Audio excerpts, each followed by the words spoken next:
Okay, good afternoon, everyone, and welcome to our UC Ag Expert Talk today.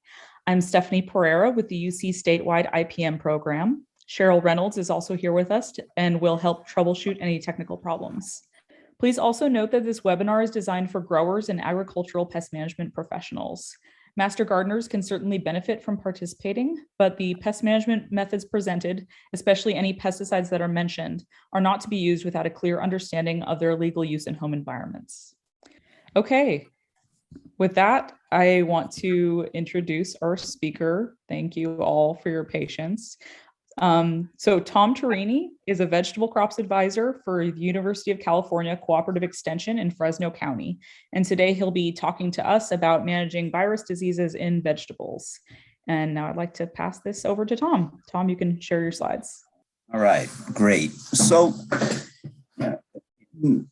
and I will be talking about the experiences that I've had primarily in the Central San Joaquin Valley. And so that while some of these ideas might be applicable in other systems, the examples I'm going to give are specific to vegetable crops in the Central San Joaquin Valley. And the approach is going to be to provide very, very little background regarding viruses and get right to examples of some of the issues that we've been dealing with in vegetable production in this part of the state. Although thrips transmitted viruses have been recent issues in other production areas, and not only tomato spotted wilt, but impatiens necrotic spot. That's an example of a virus transmitted by an insect that is persistent in the insect. The relationship between the virus and the insect is such that it requires some time feeding in order to both acquire it and transmit it. And it will also retain the virus. The insect will keep the virus for its entire life. While beet leafhopper and silverleaf whitefly are insects that will keep beet curly top virus and cucurbit yellow stunting disorder virus semi-persistently. So those viruses are with the insect for a substantial period of time, but not for life necessarily. And so these are not circulative. They don't go throughout the system of the insect vector. And then we'll also talk about aphid transmitted viruses, and these are non-persistent, just born on the stylet. And I have a few examples of that. And then a few other viruses, just viruses to watch for, things that aren't established in California, but you'll want to have them checked if you see symptoms like those that I'm going to show at the end. A virus is just genetic material that's covered by a protein shell. It doesn't have a resting structure the way fungal pathogens do. They might persist in the soil for long periods of time, although some viruses do have capacity to survive for long periods of time outside of the host. And particularly those that are transmitted by touch can remain a concern even when not inside a host. Most are transmitted by viruses, are transmitted by insects and must be inside something living even during the overwintering period. They use the cellular machinery, the genetics of the host in order to reproduce, and plant to plant spread is usually, but not always, with insects. And really management can be challenging. Most successful management of viruses is with multiple techniques, an integrated approach. So initially, I'm going to talk about tomato spotted wilt, which is characterized by these symptoms in tomatoes. It's a bronzing symptom of the leaves. Sometimes you'll see some dead spots or necrotic areas on the leaves as well, and then the very striking distortions on the fruit and color break, very common. On the leaves, here's some necrosis. The expression of the virus is going to vary depending upon the time of infection. Plants that are infected at later stages of development, they're going to have more subtle symptoms, perhaps only a shoot dieback, whereas if the plant is infected shortly after transplant, you would expect that plant to never to grow very much or at all, and it would never set fruit. And so earlier infections result in greater economic damage. In this production area, what we see is the virus making it through the winter on weed hosts or in certain crops at very low levels. There's not thrips movement, at least in this area, through the winter. So you don't get movement within the area during the winter months typically. So the risk of damage occurring is much lower in early season production than as we get into the season when you have more higher temperatures, more movement of the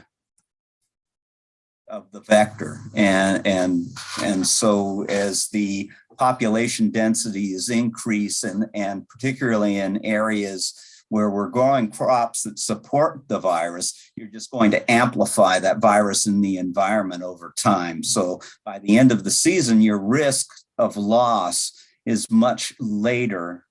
For our example, later planted tomatoes has much higher risk of damage than earlier planted tomatoes. Now, as was mentioned, as Stephanie mentioned earlier, I'm going to mention some specific chemistries that we've used to manage the vector. This isn't implying a recommendation, and just make sure that you read all applicable current labels before writing or any recommendation or making any application. So over time, we've looked at different materials to keep thrips population densities down, but it's a very difficult target. We don't usually get the level of control that we would like to see with these materials, because thrips tend to stay inside protected environments. They like to get into the flowers. They'll get into tight spaces. So if we were talking about an onion instead of tomatoes, they would get way down into the whorls. And so again, in areas where it would be difficult to get the materials. And so even if we had high levels of efficacy, it's difficult to deliver the material to the target. We have not had great success with drip or transplant neonicotinoid applications, although primarily what we have been working with has been Western flower thrips. So if you have a different thrips in the area you're working in, you may have different levels of activity. And tomatoes, Verimark transplant treatments has reduced the level of spotted wilt incidence in some trials, but it's not very consistent. So while an insecticide program might be a component of a management system, it's not going to be the only approach if you have high pressure. We have been using a single gene resistance in our production area since about 2011. And presently it's in about, well over 90% of the tomatoes grown in this production area have that SW5 gene. So as you might expect, as we deployed this gene over a very, very large acreage, we're producing approximately 100,000 acres in between Merced, Fresno, and Kings, and that's largely concentrated on the western portion of the valley. So we're exerting a great deal of pressure on the virus to develop an isolate that has capacity to move in these previously resistant plants. And in 2016, we did find the first instance of a resistance breaking isolate in fresh market tomatoes in Fresno County. That was the first report in the continental US. And very quickly, it was also reported in other counties, tomato producing counties in Central Valley.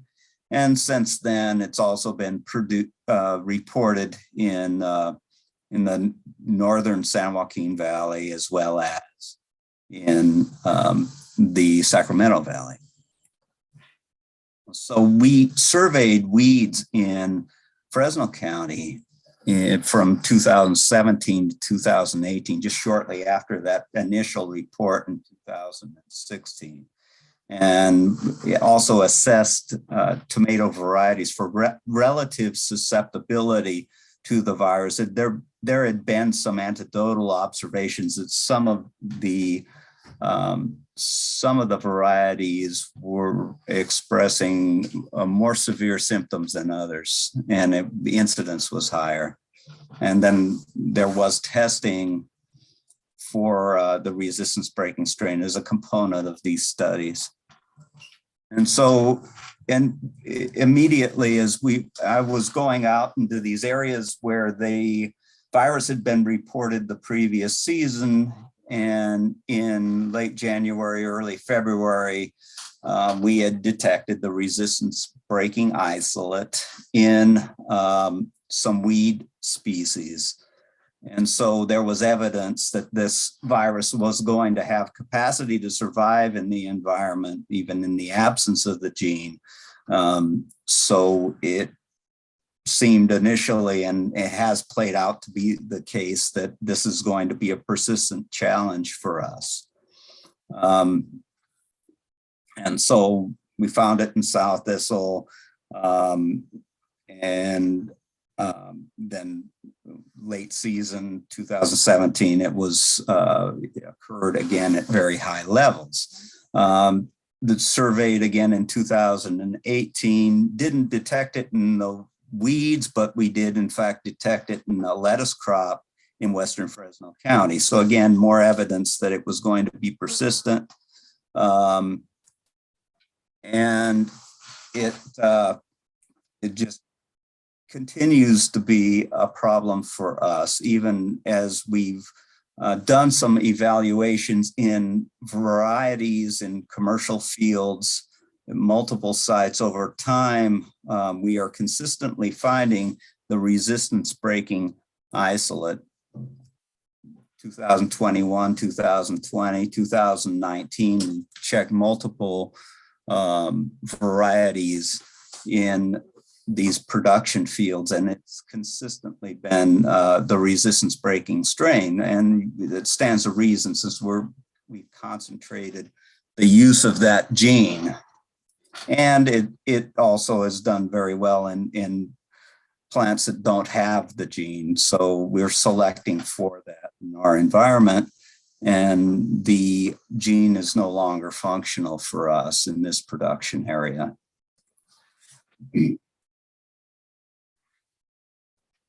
So we have looked at relative susceptibility among the varieties, as they do differ.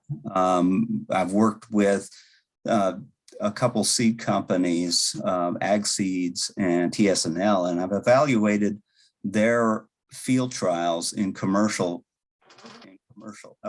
setting. I'm going to focus on the varieties here, and we had multiple fields over time. I was categorizing the symptoms, but really where we're seeing the differences in overall incidence of the virus. We did check the to verify that we are looking at spotted wilt. We run routine checks on the identity of the virus with a quick test, which is just with an immunostrip available from AgDia.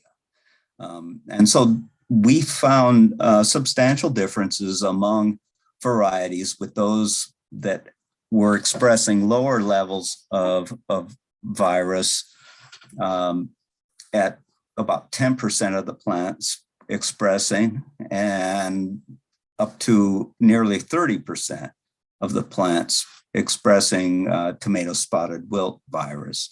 The bulk of those that had higher levels of expression were pears, which tend to be more fragile than some of the other varieties. The SW5 gene doesn't hold at all at this point, but those that do not carry the gene are also affected by this virus as well.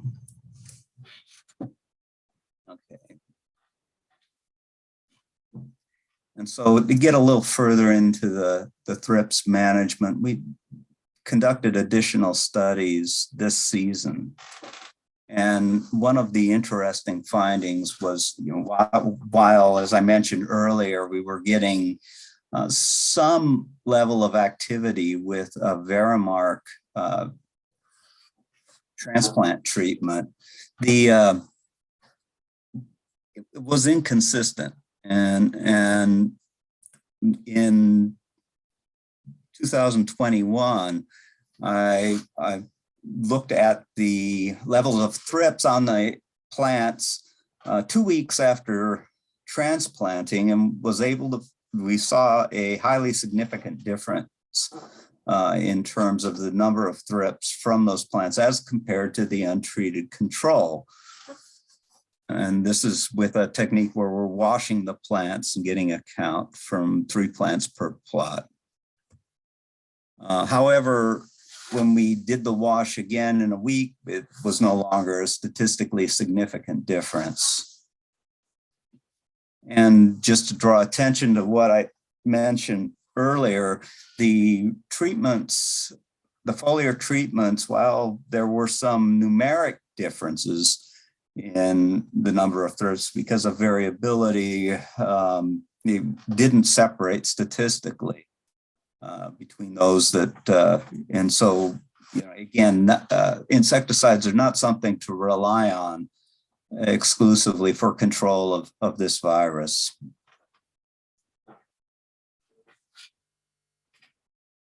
So thrips management might be a component of it, but really it's more about planning where you're putting susceptible crops, know the history of your area and of previous tomato spotted wilt virus outbreaks, and particularly the resistance breaking isolate, as it's likely if there is a history of it in your area, it is going to be there when you come back the next season. That's been our experience here.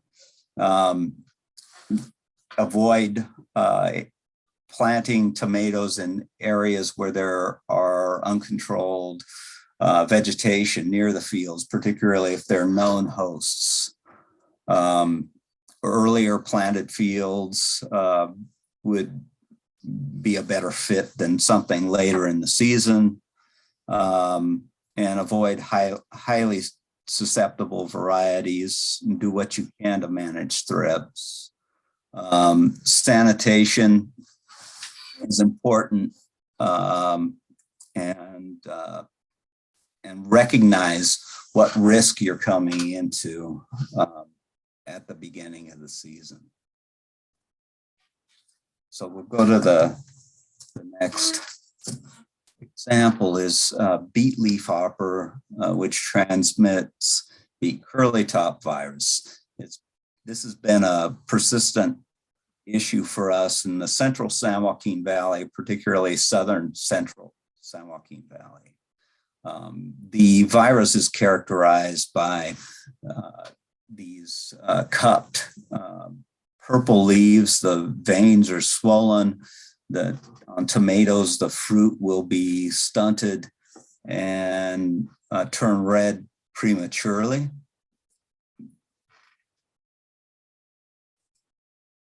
It's transmitted by the beet leafhopper.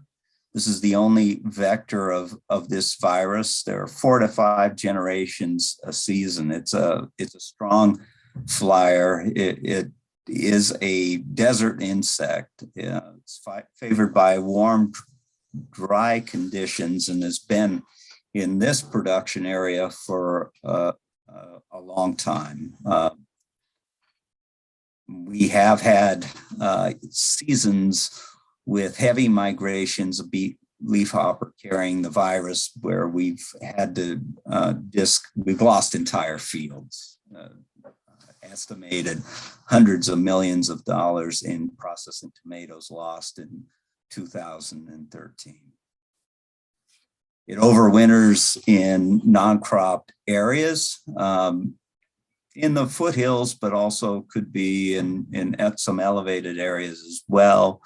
The host range is over 300 species, and it includes many weeds as well as several crops. Obviously, sugar beets, tomatoes, melons are a crop. Spinach is a host as well. So they are in the foothills on the sunny slopes of the foothills in fall as our temperatures decrease, and they stay there until that vegetation dries in spring, and then they move to the valley floor, and there are multiple generations on the valley floor. Again, as the temperatures decline, they go back into the foothills. There is evidence of the potential of an overwintering population on the valley floor as well. And these areas are the areas that had been historically most affected, which would be western Kern, Kings, Fresno, and Merced counties. However, it was a problem much further north, as far north as Colusa in 2021. There are some efforts to predict when this is going to be an issue. And we've looked at the levels, not only the counts in the foothills, but the levels of virus in the leafhopper. And that helps us to get a sense of what our risk is. Now, this season in this production area, excuse me, we've seen some movement of leafhoppers on the valley floor already, and we're about a little over a month into tomato transplanting.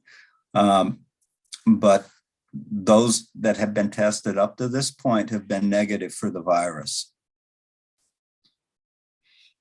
We have looked at some insecticides and had some encouraging results over a couple of years.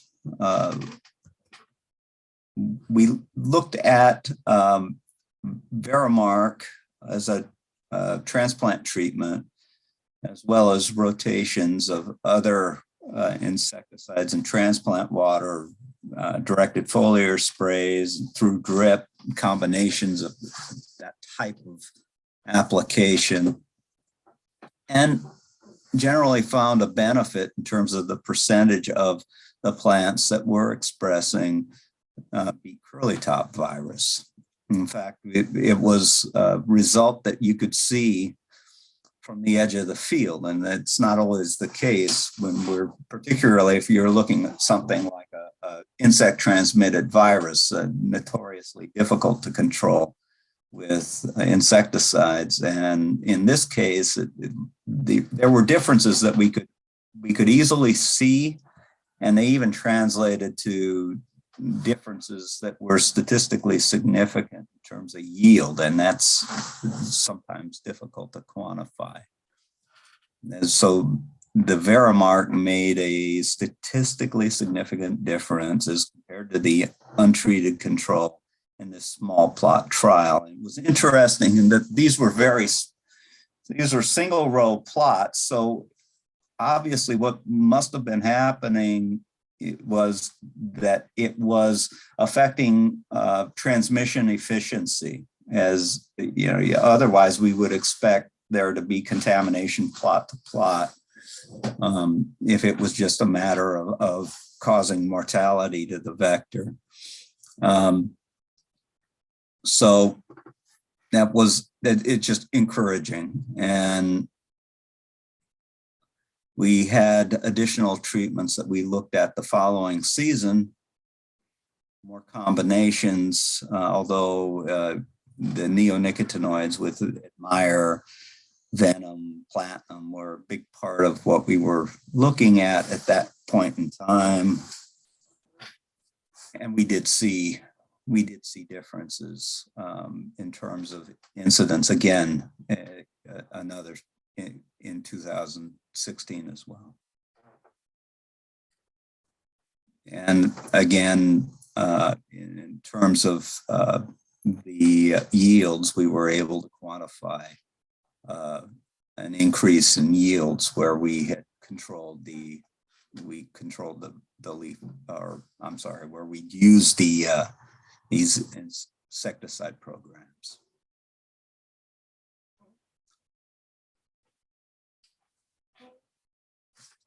There is a program under Department of Food and Agriculture, Beet Curlytop Control Board, monitors beet leafhopper populations in the foothills and non-cropped areas, and will treat to reduce the beet leafhopper densities when there is a substantial population. And so that before they move into our production area, we've reduced that risk. Sanitation is part of management. Treat tomatoes with Verimark or a neonicotinoid early in the growing season to reduce disease incidence. Okay, and so the next example is the silverleaf whitefly, bigger issue in low desert production areas than in the Central San Joaquin Valley. But here, greenhouse whitefly does not transmit these viruses, but we have substantial populations of silverleaf whitefly in the Central San Joaquin Valley, and over the last 5 years, they've been much earlier, been reaching damaging levels much earlier than previously. The key whitefly hosts have been brassicas, coal crops, lettuce, cotton, alfalfa, bindweed, ground cherry, nightshade. They are favored by high temperatures, and they can cause damage to the crop without the presence of a virus. But we have in 2020 and 2021, we detected cucurbit yellow stunting disorder virus, which causes this substantial yellowing of the foliage. And it was in Fresno County 2020 and in multiple fields in 2021. So it is a very recent issue, however, one that appears, it would seem that we're just going to have to deal with this since we had 2 consecutive seasons with it. There are multiple hosts, although not all hosts are equal in terms of the level of virus in those hosts. So in melons is much higher than in something like shepherd's purse. So again, for IPM recommendations, selecting sites for planting is a reasonable consideration when you're in an area that is likely to, where you're going to have to deal with this pest. You can use yellow sticky traps for early detection. And there are treatment thresholds established by entomologists working in the Arizona low desert production area for melons. There are quite a few materials available, not that many modes of action. Some are applied through the drip, have a level of activity, and then are foliar materials as well. We had studies in Fresno County from 2017, 18, and 21, and looked at a variety of materials. And we were able to get some differences. We saw some differences among treatments. 2017 was more challenging season. But as we were able to see materials like Xaril perform well for us, as well as some of these other materials, as you can see by these letters of significance, meaning that these are better performing materials as compared to the untreated control. Same in 2021. Not all of these materials are currently registered. I'll mention again, but we have a number of materials available to us. However, because of the pressure that we've had in recent seasons and how early it has come in for us in the Central San Joaquin Valley, we have had challenges by late in the season. So in addition to selection of effective insecticide, site selection, plant date, and sanitation, it is critical to manage not only the virus, but to limit the damage due to whitefly.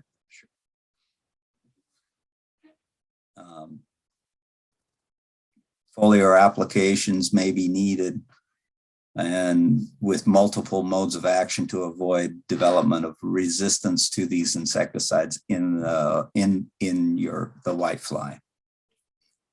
And if you're working in other areas, monitor for virus-like symptoms.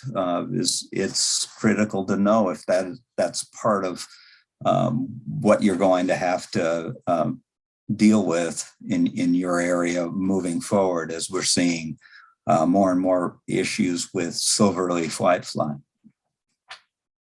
So just another quick example, aphid transmitted viruses are common and have been common for decades. They are non-persistent viruses, so just born on the stylet, and their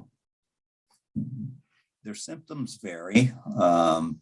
And there are multiple aphid species that can transmit these viruses.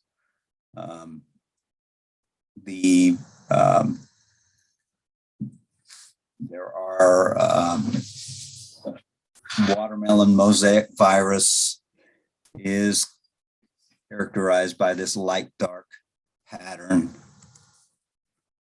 Cucumber mosaic virus, again, it's got that mosaic symptom. You have this light dark pattern on the leaves, and in some cases where we can have multiple infections and possibly affecting fruit characteristics as well. There's on squash, that's a symptom. And so because these transmit so rapidly and the insect loses the virus after feeding a few times, the likelihood that you're going to reduce virus incidence with an insecticide application is not very good. By the time you've killed the insect, it's already transmitted the virus and may not even be capable of transmitting the virus more. Of course, you want to keep the colonies down, reproduction down in your field and around your field, but sanitation is a critical component of management of this virus, of this group of viruses, actually. And just a couple I'm going to mention that are not established in California, but you'll want to watch for tomato brown rugose fruit virus transmitted by touch. It does survive outside of the host better than most viruses, and is really more associated with greenhouse production than with field production tomatoes. It had been reported in Mexico, and it can also move with seed, but again, to the best of my knowledge, it's not established in California. So it's something to watch for. And another one is cucurbit green mild mosaic virus, another one that can survive in outside of the host and is transmitted by touch and by seed. The other viruses I mentioned today are not seed transmitted. With that, I'd like to acknowledge California Tomato Research Institute, California Melon Research Board, Ag Seeds, TSNL, and the virologists that I've worked with over time, as well as other advisors and other scientists. And with that, I'll leave some time for questions. Okay, thank you so much, Tom. Yeah, we do have some time for questions, and we do have a few in the Q&A. Viviana is asking, did you detect other tospo viruses? And I think this might have been for tomato. Yeah, in tospo viruses in the San Joaquin Valley are limited to, well, of course, we have tomato spotted wilt virus. Impatiens necrotic spot is rare here. I have detected it once over the last 15 years that we've been testing for it in a sow thistle plant. Even in lettuce in the Central San Joaquin Valley, it has consistently been tomato spotted wilt. In